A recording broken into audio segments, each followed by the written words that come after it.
And we continue to follow the developing news of two mass shootings over the weekend. Officials say the death toll in El Paso, Texas has now reached 22 people and more than 24 are injured.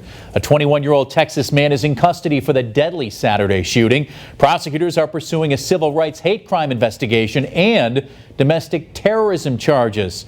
And then hours after the El Paso shooting, a separate shooting in Dayton, Ohio. That took the lives of 9 people and injured at least 27 others. The suspected gunman, a 24-year-old man, was killed by police 30 seconds after opening fire outside of a crowded bar. The shooter's own sister was one of the victims. Police say the motive is still unknown.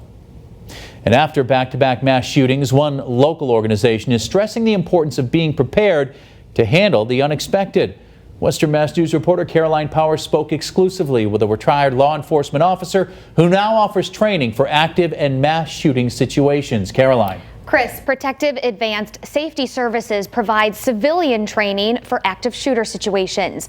One of their instructors tells me businesses, schools, churches, and workplaces need to stop hoping these tragedies won't happen to them and instead be trained and prepared to handle it.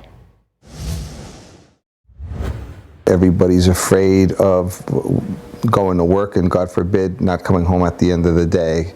It could be houses of worship. It could be big business, small businesses, theater. After back-to-back mass shootings in El Paso, Texas and Dayton, Ohio, the conversation has turned to how can communities be ready to respond to these tragedies. People are afraid, and employers are even more afraid. So we go into places that I just mentioned and we teach them strategies on how to survive an active or mass shooting. John Nettis is an instructor with Protective Advanced Safety Services, or PASS. He started the group with Stephen Grasso and Mark Poggi.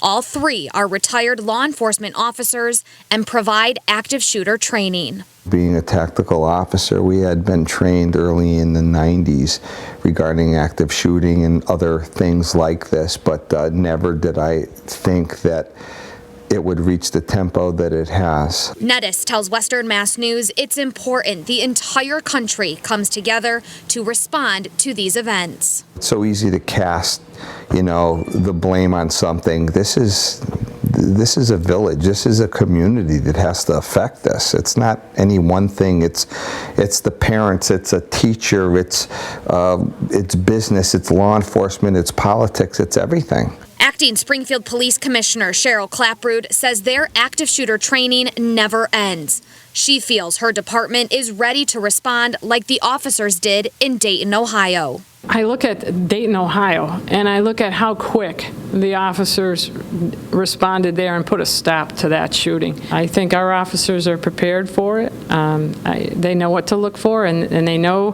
they have to act fast. Clapprood says they also have extra officers down near the bars in the city on Friday and Saturday nights to look for strange and unusual behavior as the businesses empty out. She also wants to stress the importance of calling police if you ever see anything suspicious, whether it's a post or photo on social media, a note, or something someone says. Police will always follow up on your anonymous tip, and it could stop a major tragedy. For Western Mass News, I'm Caroline Powers.